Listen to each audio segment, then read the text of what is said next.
ഈ പുഴയും കടന്ന സീരിയലിന്റെ അടുത്ത ആഴ്ചയിലെ മുഴുവൻ എപ്പിസോഡ് റിവ്യൂ ആണ് പറയുന്നത്. അങ്ങനെ പണത്തിനോടും സ്വത്തിനോടുമുള്ള ഗീതയുടെയും ഭർത്താവിന്റെയും ആർത്തി തന്റെ ജീവനെ പോലും അപകടത്തിലാക്കുമെന്ന കടുത്ത തിരിച്ചറിവാണ് കഴിഞ്ഞ കുറച്ച് ദിവസങ്ങളായി സുജാതയെ വേട്ടയാടിക്കൊണ്ടിരിക്കുന്നത്. സ്നേഹിച്ചവരെല്ലാം അകറ്റി ശത്രുക്കളായി പ്രഖ്യാപിച്ച തന്റെ ഭൂതകാലത്തെ ഓർത്ത് അവർ സ്വയം ശപിച്ചു. ഒടുവിൽ തനിക്ക് ജീവനും സ്വത്തും ബാക്കിയുണ്ടാവണമെങ്കിൽ ആ രാക്ഷസന്മാരെ ഇവിടെ നിന്നും ഈ പടിക്ക് പുറത്താക്കണമെന്ന് തന്നെ സുജാത ഉറപ്പിച്ചു. സ്വന്തം മകളെയും മരുമകനെയും ആ വീട്ടിൽ നിന്നും ഇറക്കിവിടുമ്പോൾ സുജാതയുടെ കൈകൾ വിറച്ചില്ല. കാരണം അതൊരു നിലനിൽപ്പിന്റെ പോരാട്ടമായിരുന്നു.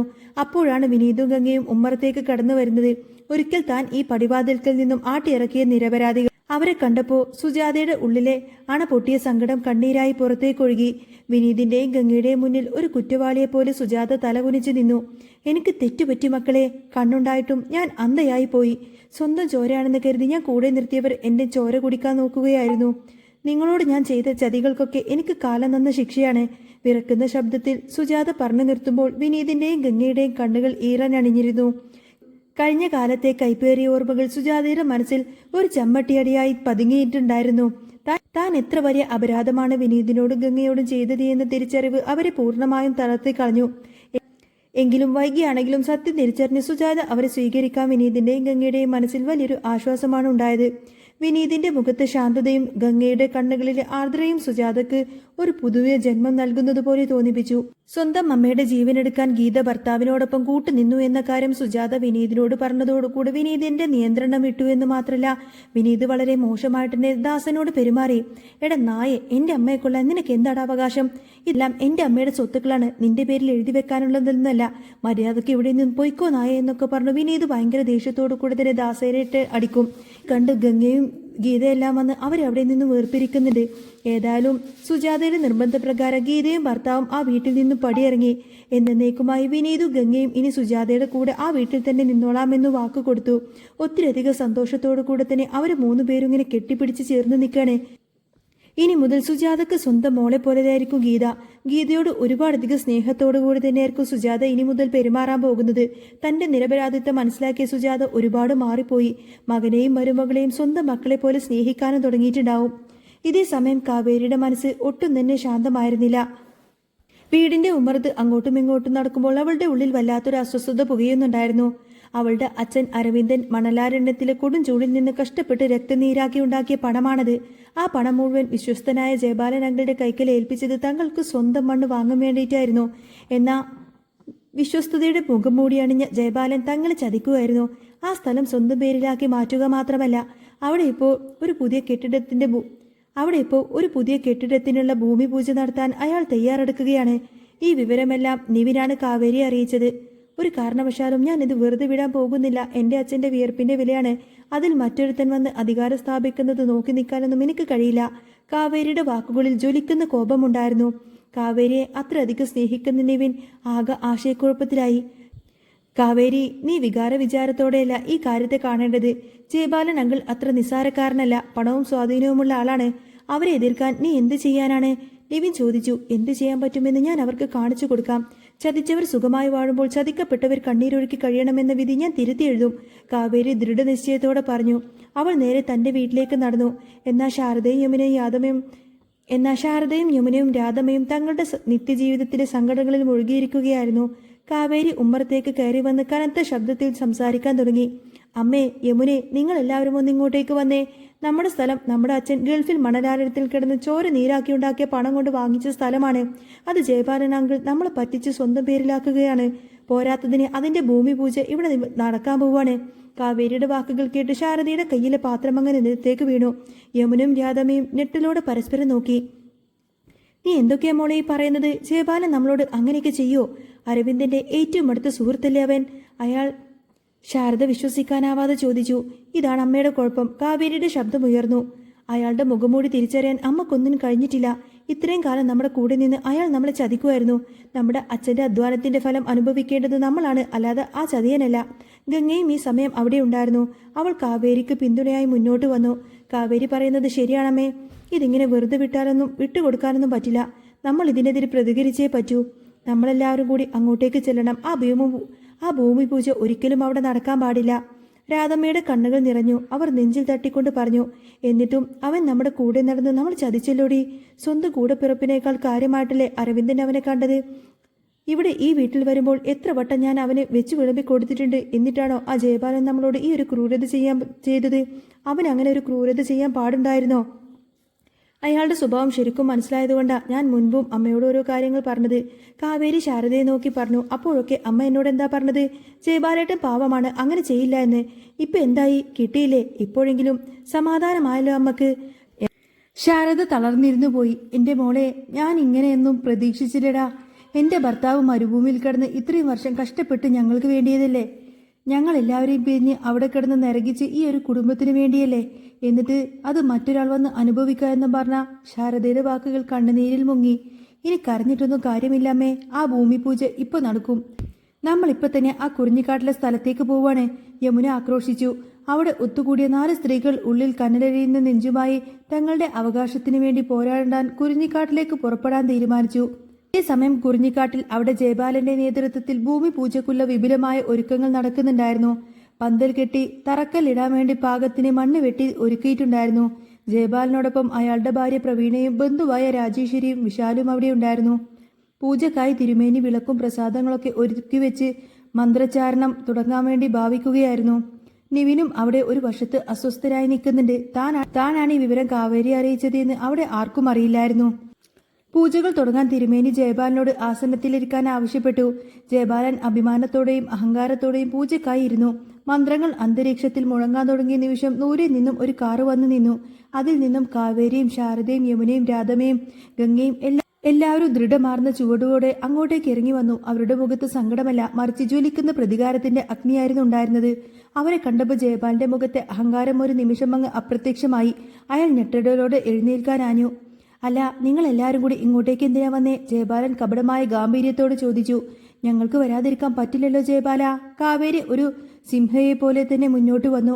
ഞങ്ങളുടെ അച്ഛൻ കഷ്ടപ്പെട്ടുണ്ടാക്കിയ പണമല്ലേ ഇത്? ആ പണം കൊണ്ട് മേടിച്ച ഭൂമിയിൽ പൂജ നടക്കുമ്പോൾ യഥാർത്ഥ അവകാശികളായ ഞങ്ങൾ പങ്കെടുക്കേണ്ടേ?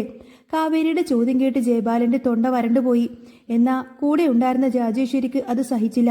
അവൾ അഹങ്കാരത്തോട് മുന്നോട്ട് വന്ന് പറഞ്ഞു, ദേ, നിങ്ങൾ എന്തൊക്കെയായി പറയുന്നത്? വലിയ അന്തസ്സുള്ള ഒരു മംഗളകർമ്മം നടക്കുമ്പോൾ വെറുതെ ഇവിടെ വന്ന് പ്രശ്നമുണ്ടാക്കാതെ നിങ്ങൾ ഇവിടെ നിന്നും ഇറങ്ങിപ്പോവാൻ നോക്ക്. പ്രശ്നങ്ങൾ ഉണ്ടാക്കാനോ? കാവേരിയുടെ കണ്ണുകൾ ചുവന്നു. ഞങ്ങളുടെ അച്ഛന്റെ കഷ്ടപ്പാടിന്റെ അധ്വാനാണ്, വേർപാടിന്റെ ഫലമാണ് ഈ ഭൂമി. ഈ നിൽക്കുന്ന ജയപാലനാങ്കിൾ എന്ന് ഞങ്ങൾ വിളിച്ച ഈ ചതിയൻ അത് തട്ടിയെടുത്തതാണ്. എന്നിട്ട് ഞങ്ങൾ ഇവിടെ നിന്നും ഇറങ്ങിപ്പോവണമത്രേ. നിങ്ങൾ എന്താ ഈ പറയുന്നത്? ജയപാലൻ ദേഷ്യത്തോട് കാവേരിക്ക് നേരെ വിരൽ ചൂണ്ടി. ദേ കാവേരി, വെറുതെ ഇവിടെ കിടന്ന് അനാവശ്യം പറയരുത്. ഇതൊരു നല്ല കാര്യമാണ് ഇവിടെ നടക്കുന്നത്. ഈ സമയം ശാരദ ജയപാലന്റെ മുന്നിലേക്ക് വന്ന് പൊട്ടിക്കരഞ്ഞു. എന്നാലും ഇത്രക്കൊന്നും വേണ്ടിയിരുന്നില്ല ജയപാലേട്ടാ. നിങ്ങളെക്കുറിച്ച് ഞാൻ ഇങ്ങനെയൊന്നുമല്ല വിചാരിച്ചത്. അരവിന്ദേട്ടൻ മരിച്ച സമയത്ത് നിങ്ങൾ എത്ര വട്ടം ഞങ്ങളുടെ വീട്ടിൽ വന്ന് പറഞ്ഞു അരവിന്ദിന്റെ സ്ഥാനത്ത് ഞാൻ ഉണ്ടാവുമെന്ന്. ഞാനത് വിശ്വസിച്ചു. പക്ഷേ ഉള്ളിൽ ഇതുപോലൊരു ചതി ഒളിപ്പിച്ചു വെച്ചിട്ടാണ് നിങ്ങൾ ഞങ്ങളെ ആശ്വസിപ്പിക്കുന്നതെന്ന് ഞാൻ അറിഞ്ഞില്ല. രാധമ്മയും വിട്ടുകൊടുത്തില്ല. അവർ ജയപാലനെ നോക്കി ഉറപ്പ് ശപിക്കാൻ തുടങ്ങി. നീ ഒരിക്കലും ഗതി പിടിക്കില്ലടാ ചതിയാ. എന്റെ മോന്റെ കണ്ണുനീര് വീണ് ഈ മണ്ണിലിരുന്ന് നീ സുഖിക്കാമെന്നൊന്നും നീ വിചാരിക്കണ്ട. അവന്റെ ആത്മാവിനിപ്പോ ശാന്തി കിട്ടിക്കാണുമോ? നിന്നെ പോലൊരു ദുഷ്ടൻ ഇവിടെ കാണിച്ചു കൂട്ടിയ ചതികൾ അവൻ മുകളിലിരുന്ന് കാണുന്നുണ്ടായിരിക്കും. ദൈവത്തിന്റെ കോടതിയിൽ നിനക്ക് ശിക്ഷ ഉറപ്പാണ്. ജയപാലന് നിയന്ത്രണം നഷ്ടപ്പെട്ടു. മര്യാദയ്ക്ക് ഇവിടെ നിന്നും പ്രാക്കുകളും നേർച്ചകളും നടത്താതെ ഇറങ്ങിപ്പോവാൻ നോക്ക്. ഇല്ലെങ്കിൽ ഒക്കത്തിനെ ഞാൻ പിടിച്ചങ്ങ് പുറത്താക്കും. ജയപാലൻ ആക്രോശിച്ചു. ഹാ, അത്രക്കങ്ങ് ചുണയുണ്ടെങ്കിൽ അതൊന്ന് കാണണമല്ലോ. കാവേരി ജയപാലന്റെ മുഖത്തെറിച്ചതുപോലെ അങ്ങ് പറഞ്ഞു. തൊട്ടുപോയ വിവരമറിയുന്നീ. ഈ സമയം തിരുമേനി ഇടപെട്ടു. ദേ, സമയം പോകുന്നു ജയപാല. ആ പൂജയിൽ നിന്നും എഴുന്നേൽക്കരുത്. ഇത് കഴിയാതെ എഴുന്നേൽക്കുന്നത് ദോഷമാണ്. തിരുമേനിയുടെ വാക്ക്. ജയപാലൻ എന്ത് ചെയ്യണമെന്നറിയാതെ ആ സീറ്റിൽ തന്നെയായിരുന്നു. പ്രവീണ മുന്നോട്ട് വന്ന് കാവേരിയോട് പറഞ്ഞു. ദേ കാവേരി, നീ വെറുതെ ഇവിടെ വന്ന് പ്രശ്നമുണ്ടാവാതെ നിന്റെ അമ്മയും കൂട്ടി ഇവിടെ നിന്നും പോവാൻ നോക്ക്. ആന്റിക്ക് കാര്യമറിയാത്തതുകൊണ്ടാണ് ആന്റി സംസാരിക്കുന്നത്. കാവേരി പ്രവീണയ്ക്ക് നേരെ തിരിഞ്ഞു. ആന്റിയുടെ ഭർത്താവുണ്ടല്ലോ, എന്റെ അച്ഛനെ ചതിച്ച് വാങ്ങിയ ഭൂമിയായത്. ശരിക്കും ഇത് ഞങ്ങളുടെ ഭൂമിയാണ്. എന്നിട്ടും ഒന്നും അറിയാത്ത മട്ടിൽ ഇവിടെ നിന്ന് പൂജ ചെയ്യാൻ നിങ്ങൾക്ക് എങ്ങനെ മനസ്സ് വന്നു? ഇങ്ങനെ ഞങ്ങൾ വിട്ടുതരാനൊന്നും പോകുന്നില്ല, യമുനയും ഉറക്കെ പറഞ്ഞു. അപ്പോഴേക്കും ജയപാലന്റെ മകൻ വിശാൽ തർക്കിക്കാൻ തുടങ്ങി. ദേ യമുനെ, വെറുതെ നീ ഇവിടെ കടന്ന് ബഹളം വെക്കരുത്. ഇതെന്റെ അച്ഛന്റെ പണമാണ്. ഞങ്ങൾ കാശ് കൊടുത്ത് വാങ്ങിച്ച ഭൂമിയാണിത്. വിശാലും യമുനയും തമ്മിൽ കടുത്ത തർക്കത്തിലായി. എല്ലാവരെയും അത്ഭുതപ്പെടുത്തിക്കൊണ്ട് നിവിൻ മുന്നോട്ട് വന്നു. അങ്കിളെ, ഇത് ഇവരുടെ അച്ഛൻ അരവിന്ദൻ അങ്കിൾ വാങ്ങിച്ചതാണെങ്കിൽ പിന്നെ അങ്കിൾ എന്തിനാ ഇതിനിടയിലേക്ക് കയറി വന്നത്? അവരുടേതാണെങ്കിൽ അത് അവർക്ക് അങ്ങ് തിരിച്ചു കൊടുത്തേക്ക്. വെറുതെ എന്തിനാ ഒരു പ്രശ്നമുണ്ടാക്കുന്നത്? നിവിന്റെ വാക്ക് കേട്ട് ജയബാലൻ രൂക്ഷമായി നിവിനെ നോക്കി. രാജേശ്വരിക്ക് ദേഷ്യം സഹിക്കാനായില്ല. അവൾ നിവിനെ പിടിച്ചു മാറ്റി. നിനക്ക് എന്തറിയാൻ നിവിൻ? നീ ഇവിടെ മിണ്ടാതിരുന്നാ മതി. വലിയ ആൾക്കാർ സംസാരിക്കുന്നിടത്ത് കയറി സംസാരിക്കാൻ നിനക്ക് ആരാടാ അനുവാദം തന്നത്? നിന്നോട് ആരെങ്കിലും ഇവിടെ അഭിപ്രായം ചോദിച്ചോ? ശാരദ വീണ്ടും ജയബാലനെ നോക്കി കൈകൂപ്പി ശാപവാക്കുകൾ ചൊരിഞ്ഞു. എന്റെ ഭർത്താവ് ഞങ്ങളെല്ലാവരെയും വിട്ട് ആ മണലാരണ്യത്തിൽ കിടന്ന് കഷ്ടപ്പെട്ടുണ്ടാക്കിയ പൈസയാണിത്. നിങ്ങൾ അത്രക്ക് വിശ്വസിച്ചതാണ് അദ്ദേഹം. എന്നിട്ടാണ് നിങ്ങളുടെ കയ്യിൽ ആ പണം തന്നത്. എല്ലാ മാസവും അച്ഛൻ കൃത്യമായി പൈസ തരുന്നുണ്ടായിരുന്നു. അതൊക്കെ കൃത്യമായ വിവരങ്ങളോടെയും കൂടെ അറിഞ്ഞിട്ടാണ് ഞങ്ങൾ ഇങ്ങോട്ടേക്ക് വന്നിരിക്കുന്നത് എന്ന് കാവേരി കൂട്ടിച്ചേർത്തു. ജയബാലൻ അട്ടഹസിച്ചു. എന്നാ പിന്നെ നിങ്ങളൊരു കാര്യം ചെയ്യ്, പോയി കേസ് കൊടുക്ക്. കോടതിയും പോലീസ് സ്റ്റേഷനിലൊക്കെ പോയിട്ട് കാണിക്ക്. നോക്കട്ടെ എന്ത് തെളിവാണ് നിങ്ങളുടെ കയ്യിലുള്ളത് എന്ന് ജയബാലൻ വെല്ലുവിളിച്ചു. ആ കേസ് കൊടുത്തിട്ടെന്റെ കാര്യം. ഇത് ഞാൻ വെറുതെ വിടില്ല ജയബാല. നിന്റെ അഹങ്കാരം ഞാൻ അടിച്ചുടക്കും. കാവേരി ജയബാലന്റെ മുഖത്തേക്ക് നോക്കി വിരൽ ചൂണ്ടിക്കൊണ്ട് വെല്ലുവിളിച്ചു. അതിനുശേഷം അവൾ തന്റെ കുടുംബത്തെയും കൂട്ടി അവിടെ നിന്നും ഇറങ്ങിപ്പോന്നു. അവർ പോയതിനു ശേഷവും കുറിഞ്ഞിക്കാട്ടിലെ അന്തരീക്ഷം വല്ലാത്തൊരു അവസ്ഥയിൽ തന്നെയായിരുന്നു. തിരുമേനി വേഗം പൂജകളൊക്കെ തീർക്കാൻ നോക്കി. ജയബാലന്റെ മനസ്സിൽ കാവേരിയുടെ വെല്ലുവിളി ഭയമായി തന്നെ അവശേഷിച്ചിരുന്നു. കുറിഞ്ഞിക്കാട്ടിൽ നിന്നും മടങ്ങിയ കാവേരി നേരെ പോലീസ് സ്റ്റേഷനിലേക്കാണ് പോയത്. നിവിനും അവളോടൊപ്പം ഉണ്ടായിരുന്നു. സ്റ്റേഷനിലെ കനത്ത അന്തരീക്ഷം, പോലീസുകാരുടെ നിസ്സംഗതയും ഫയലുകളൊക്കെ കട്ടികൂട്ടിയ ആ ഒരു അന്തരീക്ഷവും കാവേരിയിൽ വല്ലാത്ത ശ്വാസം മുട്ടിക്കലുണ്ടായി. അവൾ സബ് ഇൻസ്പെക്ടറുടെ മുന്നിലേക്ക് ചെന്ന് കാര്യങ്ങൾ വിശദീകരിച്ചു. സർ, ഞങ്ങളുടെ അച്ഛൻ അരവിന്ദൻ ഗൾഫിൽ നിന്നും ജയബാലൻ എന്ന വ്യക്തിക്ക് വേണ്ടിയിട്ട് സ്ഥലം വാങ്ങിക്കാൻ വേണ്ടി പണം അയച്ചു കൊടുത്തിരുന്നു. എന്നാൽ അയാൾ ആ സ്ഥലം സ്വന്തം പേരിലാക്കി ഞങ്ങളെ ചതിക്കുകയാണ്. ഇപ്പോൾ അവിടെ നിർമ്മാണ പ്രവർത്തനങ്ങൾ നടത്താൻ നോക്കുന്നു, കാവേരി പറഞ്ഞു. ഇൻസ്പെക്ടർ തന്റെ പേന മേശപ്പുറത്ത് വെച്ച് കാവേരിയും നിവിനെയും മാറി മാറി നോക്കി. അയാളുടെ മുഖത്തൊരു പരിഹാസ ചിരി ഉണ്ടായിരുന്നു. നിങ്ങൾ പറയുന്നത് ശരിയായിരിക്കാം, പക്ഷേ നിങ്ങളുടെ അച്ഛൻ പണം കൊടുത്തു എന്നതിന് എന്തെങ്കിലും തെളിവുണ്ടോ? നിങ്ങളുടെ കയ്യിൽ എന്തെങ്കിലും തെളിവുണ്ടോ? ബാങ്ക് ട്രാൻസ്ഫർ രേഖകളോ അല്ലെങ്കിൽ ജയബാലൻ എഴുതി ഒപ്പിട്ട് തന്ന എന്തെങ്കിലും ആധാരമോ എന്തെങ്കിലും ഉണ്ടോ എന്ന് ഇൻസ്പെക്ടർ ചോദിച്ചു. സർ, അച്ഛൻ വ്യക്തിപരമായ ഡയറിയിൽ കൃത്യമായി എഴുതി വെച്ചിട്ടുള്ളതാണ് ഏത് മാസമാണ് എത്ര തുകയാണ് കൊടുത്തത് എന്നൊക്കെ. അല്ലാതെ നിയമപരമായ മറ്റ് തെളിവുകളൊന്നും ഇപ്പൊ ഞങ്ങളുടെ കയ്യിലില്ല, കാവേരി സങ്കടത്തോടെ പറഞ്ഞു. ഹാ, അതുതന്നെയാണ് പ്രശ്നം. ഇൻസ്പെക്ടർ കസേരയിലേക്ക് ചാഞ്ഞിരുന്നു. പണം കൊടുക്കുന്ന സമയത്ത് നിങ്ങളുടെ അമ്മയോ നിങ്ങളോ ആരെങ്കിലും കൂടെയുണ്ടായിരുന്നോ? ഇല്ലല്ലോ. ഒരു തെളിവുമില്ലാതെ വെറും ഒരു ഡയറി കുറിപ്പ് വെച്ച് ഞങ്ങൾ നിങ്ങൾക്കെതിരെ അല്ലെങ്കിൽ ഒരാൾക്കെതിരെ എങ്ങനെ കേസ് കൊടുക്കും? അങ്ങനെയൊന്നും കേസ് കൊടുക്കാൻ പറ്റില്ല. അത് അയാളുടെ സ്വന്തം പണം കൊണ്ട് അയാൾ വാങ്ങിച്ച ഭൂമിയായിക്കൂടെ? നിയമത്തിന് തെളിവാണ് പ്രധാനം. വെറുതെ ഇല്ലാത്ത കഥകളൊന്നും ഉണ്ടാക്കി ആൾക്കാരുടെ മേൽ കുതിര കയറാനൊന്നും നോക്കരുത്. പോലീസുകാരന്റെ ആ വാക്ക് കേട്ടപ്പോൾ കാവേരിയുടെ നെഞ്ചിൽ ഒരു ആണി തറച്ചതുപോലെ കയറി. നിയമവും പണമുള്ളവന്റെ കൂടെയാണെന്ന ആ ഒരു കൈപ്പേറിയ സത്യം അവൾക്ക് ബോധ്യമായി. എന്ത് ചെയ്യണമെന്നറിയാതെ നിസ്സഹായായി കാവേരി നിവിനോടൊപ്പം തന്നെ സ്റ്റേഷനിൽ നിന്നും ഇറങ്ങി നടന്നു. അവർ സ്റ്റേഷൻ പടികളിറങ്ങിയ ഉടൻ തന്നെ ആ ഇൻസ്പെക്ടർ തന്റെ ഫോണെടുത്ത് ജയബാലനെ വിളിച്ചു. ഹലോ ജയബാലൻ സാറേ, ഞാൻ സ്റ്റേഷനിൽ നിന്നാണ്. ആ അരവിന്ദിന്റെ മോളുടെ കൂടെ ഒരു ചെക്കനും ഇവിടെ വന്നിട്ടുണ്ടായിരുന്നു. കേസ് കൊടുക്കാൻ വന്നതാണ്. ഞാൻ അവറ്റകളെ നല്ലവണ്ണം ശകാരിച്ച് ഓടിച്ചു വിട്ടിട്ടുണ്ട്. കയ്യിലൊരു തെളിവുമില്ല സർ, ധൈര്യമായിട്ടിരുന്നു. ഇവിടെ ഒന്നും നടക്കാനും പോകുന്നില്ല, ഇൻസ്പെക്ടർ ജയബാലിന് ഉറപ്പ് നൽകി. ഫോൺ വെച്ച ജയബാലിന്റെ മുഖത്ത് ഒരു ക്രൂരമായ ചിരി വിരിഞ്ഞു. പണത്തിന്റെ ശക്തിയിൽ അയാൾ വീണ്ടും അങ്ങ് അഹങ്കരിച്ചു. കാവേരിയോടൊപ്പം നിവിൻ നടക്കുന്നത് രാജേശ്വരിക്ക് ഒട്ടും തന്നെ ഇഷ്ടമുണ്ടായിരുന്നില്ല. ജയബാലൻ ഈ അവസരം മുതലെടുക്കാൻ തീരുമാനിച്ചു. അയാൾ രാജേശ്വരിയെ ചെന്ന് കണ്ട് നിവിനെ കുറിച്ച് സംസാരിച്ചു. രാജേശ്വരി, കാര്യങ്ങൾ അത്ര നല്ല രീതിയിലല്ല പോകുന്നത്. നിന്റെ മകൻ നിവിൻ എപ്പോഴും ആ കാവേരിയുടെ പിന്നാലെ നടക്കുന്നത്. ഇപ്പൊ ഭൂമി പൂജയുടെ അവിടെ വന്ന് അവൻ എനിക്ക് നേരെ സംസാരിച്ചു. അവൾക്ക് വേണ്ടിയിട്ടാണ് അവൻ വാദിക്കുന്നത്. ഇതിങ്ങനെ മുന്നോട്ട് കൊണ്ടുപോയാൽ അപകടമാണ്. എത്രയും പെട്ടെന്ന് തന്നെ ആ നിവിനും രാഗിണിയും തമ്മിലുള്ള വിവാഹം നടത്തണം, ജയബാലൻ ഉപദേശിച്ചു. രാജേശ്വരിക്ക് വല്ലാത്ത ടെൻഷനായി. അവൻ അവിടെ വെറുതെ പോകുന്നു എന്നല്ലാതെ വേറൊന്നും ഉണ്ടായില്ല ജയബാല.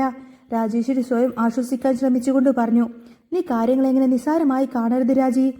ജയബാലൻ മുന്നറിയിപ്പ് നൽകി. അവൻ ആ കാവേരിയുമായി ഭയങ്കര അടുപ്പത്തിലാണ്. അവളുടെ എല്ലാ കാര്യങ്ങളും കൂടെ നടക്കുന്നവനാണവൻ. ഇപ്പോൾ സൂക്ഷിച്ചില്ലെങ്കിൽ പിന്നീട് നീ ദുഃഖിക്കേണ്ടി വരും. ജയബാലന്റെ വാക്കുകൾ രാജേശ്വരിയുടെ ഉള്ളിൽ ഒരു തീ കോരിയിട്ടു. തന്റെ മകൻ ഒരു പാവപ്പെട്ട കുടുംബത്തിലെ പെൺകുട്ടിയുടെ പിന്നാലെ പോകുന്നത് അവർക്ക് സങ്കല്പിക്കാൻ പോലും കഴിയുമായിരുന്നില്ല. അവർ നേരെ കാവേരിയുടെ വീട്ടിലേക്ക് പുറപ്പെട്ടു. ശാരദ വീടിന്റെ ഉമ്മർത്തിരിക്കുമ്പോഴാണ് രാജേശ്വരി അങ്ങോട്ടേക്ക് ദേഷ്യത്തോടെ കയറി വരുന്നത്. രാജേശ്വരിയുടെ മുഖത്തെ ഭാവം കണ്ട് ശാരദ ഭയത്തോടെ എഴുന്നേറ്റു. എന്താ രാജേശ്വരി, എന്താ കാര്യം? ശാരദ ചോദിച്ചു. തന്റെ മോളുണ്ടല്ലോ ആ കാവേരി, അവളോട് അടങ്ങി ഒതുങ്ങി നിൽക്കാൻ പറയണം, രാജേശ്വരി ഉച്ചത്തിൽ കടുപ്പിച്ചു പറഞ്ഞു. അവളുടെ പിടിപാട് അത്രക്ക് അങ്ങോട്ടേക്ക് കൊമ്പത്തേക്കൊന്നും വേണ്ട. എന്റെ മകനെ കറക്കിയെടുക്കാൻ നോക്കിയാൽ ഞാൻ വെറുതെ ഇരിക്കില്ല. ഈ സമയം ശബ്ദം കേട്ട് യമുനയും ഉമ്മറത്തേക്ക് വന്നു. എന്തൊക്കെയാ നിങ്ങൾ ഈ പറയുന്നത്? ഞങ്ങളുടെ കാവേരി അങ്ങനെയുള്ളവളല്ല, യമുന പ്രതിരോധിച്ചു. നീ കൂടുതലൊന്നും മിണ്ടണ്ടടി. രാജേശ്വരി ശാരദയുടെ അടുത്തേക്ക് വിരൽ ചൂണ്ടി അടുത്തു ചെന്നു. നിന്റെ മോൾ എന്റെ മകനെ വരയിലാക്കാൻ നോക്കുകയാണ്. പണവും പത്രാസുമുള്ള ഒരു ആൺകുട്ടിയെ കെട്ടി സുഖമായി ജീവിക്കാമെന്ന് അവളുടെ വിചാരമുണ്ടെങ്കിൽ ആ സ്വപ്നം മനസ്സിൽ തന്നെ ഇരുന്നാ മതി. അതൊന്നും ഇവിടെ നടക്കാൻ പോകുന്നില്ല. എന്റെ മോൾ അത്തരക്കാരിയൊന്നുമല്ല രാജേശ്വരി, ശാരദ കരഞ്ഞുകൊണ്ട് പറഞ്ഞു. പിന്നെ അത്തരക്കാരിയല്ലാതെ പിന്നെന്തിനാ അവൾ എപ്പോഴും എന്റെ മകനോടൊപ്പം നടക്കുന്നത്? രാജേശ്വരി പരിഹസിച്ചു. അവന്റെ കല്യാണം മറ്റൊരു പെൺകുട്ടിയുമായി ഉറപ്പിച്ചു വെച്ചിരിക്കുകയാണ്. അങ്ങനെയുള്ള അതിനെങ്ങാനും നിങ്ങളുടെ മോൾ ഒരു തടസ്സമായി വന്ന ഈ രാജേശ്വരി ആരാണെന്ന് നിങ്ങൾ അറിയാൻ പോകുന്നതേയുള്ളൂ. കേട്ടല്ലോ. കടുത്ത വെല്ലുവിളികളും അധിക്ഷേപങ്ങളും നടത്തിയാണ് രാജേശ്വരി അവിടെ നിന്നും ഇറങ്ങിപ്പോയത്. കാവേരി ഈ സമയമൊന്നും വീട്ടിലുണ്ടായിരുന്നില്ല. രാജേശ്വരിയുടെ വാക്കുകൾ ശാരദയുടെ മനസ്സിൽ വലിയൊരു ആഘാതമാണ് ഉണ്ടാക്കിയത്. തങ്ങളുടെ കുടുംബത്തിന് വരാൻ പോകുന്ന അപമാനത്തെക്കുറിച്ച് ശാരദ ഭയന്നു വിറച്ചു. വൈകുന്നേരം കാവേരി വീട്ടിലേക്ക് തിരിച്ചെത്തിയപ്പോൾ അന്തരീക്ഷം വല്ലാതെ കനത്തിരിക്കുകയാണ്. അവൾ ശ്രദ്ധിച്ചു. ശാരദ ഉമ്മറത്തിരുന്ന് കരയുകയായിരുന്നു. കാവേരി അടുത്തേക്ക് ചെന്നപ്പോൾ ശാരദ ചാടി എഴുന്നേറ്റ് അവളുടെ മുഖത്ത് വല്ലാത്തൊരു ദേഷ്യമുണ്ടായിരുന്നു. നീ എന്തിനാ മോളെ എപ്പോഴും ആ നിവിനോടൊപ്പം ഇങ്ങനെ നടക്കുന്നത്? ശാരദ ഉച്ചത്തിൽ തന്നെ ചോദിച്ചു. ഇന്ന് അയാളുടെ അമ്മ രാജേശ്വരി ഇങ്ങോട്ടേക്ക് വന്ന് എന്നെയും കുടുംബത്തെയും എന്തൊക്കെ പറഞ്ഞു അധിക്ഷേപിച്ചു. നീ കാരണം ഈ നാട്ടുകാരുടെ മുന്നിൽ എനിക്ക് പേരുദോഷം കേൾക്കേണ്ടി വരികയാണല്ലോ. പണമുള്ളതിന്റെ പിന്നാലെ നടന്ന് കുടുംബത്തിന്റെ മാനം കളയാനോ നിന്റെ ഭാവം? ശാരദയുടെ വാക്കുകൾ കാവേരിയുടെ മനസ്സിനെ ആഴത്തിലങ്ങ് മുറിവേൽപ്പിച്ചു. സ്വന്തം അമ്മ പോലും തന്നെയോ തന്റെ പോരാട്ടത്തെയോ മനസ്സിലാക്കുന്നില്ല എന്ന തിരിച്ചറിവ് അവളെ തളർത്തിക്കളഞ്ഞു. അമ്മേ, എനിക്ക് അങ്ങനെ ഒരു ഉദ്ദേശവുമില്ല. അമ്മ വെറുതെ ഓരോന്നും മെനഞ്ഞു കൂട്ടരുത്. നിവിൻ എന്നെ സഹായിക്കാൻ വന്നതാണ്, കാവേരി സങ്കടത്തോടെ പറഞ്ഞു. അവൾ തന്റെ മുറിയിലേക്ക് ഓടിക്കയറി കഥ കടച്ചു പൊട്ടിക്കരഞ്ഞു. കുറച്ചു സമയം കഴിഞ്ഞപ്പോൾ കാവേരിയുടെ സങ്കട ദേഷ്യത്തിലേക്ക് മാറി. അവൾ തന്റെ ഫോണെടുത്ത് നിവിനെ വിളിച്ചു. ഫോണെടുത്ത നിവിനോട് അവൾ കനത്ത ശബ്ദത്തിൽ സംസാരിച്ചു. നിവിൻ, എന്റെ അമ്മയോട് മര്യാദക്ക് കാര്യങ്ങളൊക്കെ പറഞ്ഞ് മനസ്സിലാക്കണം. ഇന്നിപ്പോ എന്റെ വീട്ടിൽ വന്ന് നിന്റെ അമ്മ ഒരുപാടധികം പ്രശ്നമുണ്ടാക്കി. ഇനിയും നിന്റെ അമ്മ എന്റെ കുടുംബത്തെ വന്ന് അപമാനിച്ചാൽ ഞാൻ വെറുതെ ഇരിക്കില്ല. അത് നിന്റെ അമ്മയാണെന്നൊന്നും ഞാൻ നോക്കില്ല. കേട്ടല്ലോ. കാവേരിയുടെ വാക്കുകൾ കടുത്ത ദേഷ്യമുണ്ടായിരുന്നു. കാവേരിയുടെ ഫോൺ കോൾ നിവിനെ ആകെ തളർത്തി കളഞ്ഞു. അവൻ ദേഷ്യത്തോടെയും സങ്കടത്തോടെയും നേരെ അമ്മ രാജേശ്വരിയുടെ അടുത്തേക്ക് ചെന്നു. അമ്മ എന്തിനാ കാവേരിയുടെ വീട്ടിൽ പോയിട്ട് പ്രശ്നമുണ്ടാക്കിയത്? അവൾക്ക് ഈ ലോകത്ത് ആരുമില്ലമ്മേ. അവളുടെ അച്ഛന്റെ സ്ഥലം ജയപാലൻ അങ്കിൾ തട്ടിയെടുത്തപ്പോൾ അവൾ പ്രതികരിച്ചതിൽ എന്താ തെറ്റ്? നിവിൻ ചോദിച്ചു. രാജേശ്വരി അവനെ രൂക്ഷമായി നോക്കി. അധികം വൈകാതെ തന്നെ നിന്റെയും രാഗിന്റെയും കല്യാണം നടക്കും. ജയപാലേട്ടൻ പറഞ്ഞിട്ടുണ്ട് ഇതങ്ങനെ താമസിക്കാൻ പറ്റില്ല എന്ന്. നീ ആ കാവേരിയുടെ പുറകെ നടക്കുന്നത് ഇന്നത്തോടെ അവസാനിപ്പിച്ചോ? രാജേശ്വരി കട്ടായത്തിൽ തന്നെ പറഞ്ഞു. അമ്മയുടെ ആ വാക്കുകൾ നിവിന് വല്ലാത്തൊരു ഷോക്കായിരുന്നു. അവൻ എന്ത് ചെയ്യണമെന്നറിയാതെ നിശ്ചലമായി നിന്നു. നിവിന്റെ മനസ്സ് നിറയെ കാവേരി മാത്രമായിരുന്നു. കാവേരി നഷ്ടപ്പെടുന്നതിനെക്കുറിച്ച് ചിന്തിക്കാൻ പോലും നിവിന് കഴിയുമായിരുന്നില്ല. അതിലുപരിയായി അമ്മ പറയുന്ന രാഗിണിനെ അവൻ ഒട്ടുന്നിന് ഇഷ്ടമല്ലായിരുന്നു. അവളുടെ സ്വഭാവം പെരുമാറ്റവും നിവിന് വെറുപ്പായിരുന്നു. എന്നാൽ കുടുംബത്തിന്റെ നിർബന്ധത്തിന് മുന്നിൽ താൻ എങ്ങനെ കാവേരിയുടെ ബന്ധം മുന്നോട്ട് കൊണ്ടുപോകുമെന്നറിയാതെ നിവിൻ ആകെ മാനസിക സംഘർഷത്തിലായി. എന്നാൽ കാവേരിയുടെ മനസ്സിൽ മറ്റൊരു ചിന്തയായിരുന്നു. അവൾ തന്റെ സങ്കടങ്ങളെല്ലാം അടക്കിപ്പിടിച്ച് ജയപാലിനെ എങ്ങനെ തറ പറ്റിക്കണമെന്ന ചിന്ത മാത്രമായിരുന്നു അവളുടെ മനസ്സിലിപ്പോൾ ഉണ്ടായിരുന്നത്. നിയമം കൂടെയില്ലെങ്കിലും പണത്തിന്റെ കൊഴുപ്പിൽ ജയപാലൻ ആടുകയാണെന്നും തന്റെ അച്ഛന്റെ അധ്വാനത്തിന്റെ ഫലം തട്ടിയെടുക്കാൻ അവൾ ആരെയും അനുവദിച്ചില്ല. ഒരു പ്രതികാര ദുർഗയെപ്പോലെ കാവേരി മാറാൻ തുടങ്ങുകയായിരുന്നു. ജയപാലന്റെ അഹങ്കാരത്തിന്റെ കോട്ടകൾ തകർത്ത് തന്റെ അച്ഛന്റെ മണ്ണ് വീണ്ടെടുക്കാൻ വേണ്ടി അവൾ ഏതറ്റം വരെയും പോവാൻ തന്നെ തയ്യാറായി നിന്നു. ജയപാലിനെ ഒരു പാഠം പഠിപ്പിക്കുക തന്നെ ചെയ്യണമെന്ന ദൃഢനിശ്ചയത്തോടെ കാവേരി തന്റെ പോരാട്ടത്തിന്റെ അടുത്ത ഘട്ടത്തിലേക്ക് ചുവടുവെക്കുകയാണ്. അങ്ങനെ ഈ പുഴയും കടന്ന സീരിയലിൽ ഇനി വരാൻ പോകുന്ന സൂപ്പർ അടിപൊളി ത്രില്ലിംഗ് എപ്പിസോഡുകളൊക്കെ തന്നെയായിരിക്കും. നിങ്ങൾക്ക് ഈ ഒരു ചാനൽ ഇഷ്ടമാവുകയാണെങ്കിൽ സബ്സ്ക്രൈബ് ചെയ്യാനും സപ്പോർട്ട് ചെയ്യാനും മറക്കല്ലേട്ടോ. നെക്സ്റ്റ് വീഡിയോ ഉടനെ വരാം. ബൈ.